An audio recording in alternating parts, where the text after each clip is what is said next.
बात हुई है वो तो मैं नहीं बता सकता क्योंकि वो इन्वेस्टिगेशन का पार्ट है, लेकिन जैसा कि नोटिस दिया था बीएनएसएस का 35(3) का, उसके तहत क्योंकि मैं इस देश का नागरिक हूँ, सांसद भी हूँ, मैं पहले कह चुका हूँ कि कानून पर, संविधान पर, मुझे न्यायपालिका पर भरोसा है, विश्वास है, तो उसके तहत जो भी सहयोग मेरी तरफ से होना था मैं उसमें जांच में मैं पहुंचा था और जो उन्होंने सवाल जिस प्रकार के किया उसका मैंने अपना जो सही जवाब था वो दिया। क्या फिर से आपको बुलाने की बात? अभी इस प्रकार की कोई बात नहीं है, लेकिन मैं समझता हूं कि जो उन्होंने सवाल किए थे ऐसी मुझे उम्मीद है कि तमाम सवालों के जवाब मैं दे चुका हूं।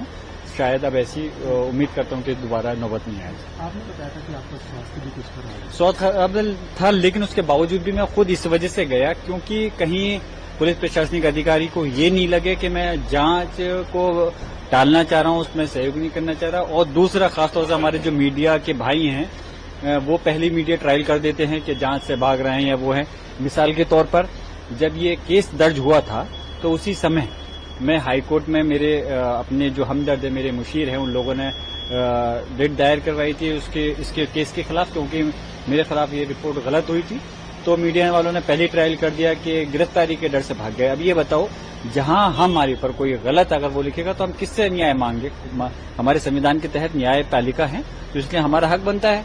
अगर हम वहां नहीं जाएंगे तो क्या करेंगे? तो वो तो इसलिए मीडिया ट्रायल के तहत नई बातें नहीं बने, इसलिए बस में काफी वकील भी आपके साथ रहे पूरे मामले में। वकील तो मेरे साथ बाहर ही बैठे हुए थे और इससे फिर वो इसलिए गए थे, जाहिर सी बात है ये मेरा लीगली मेरा राइट है कि कहीं कोई जरूरत हो तो मैं उनकी मदद लीगली ले सकूं। बस सर।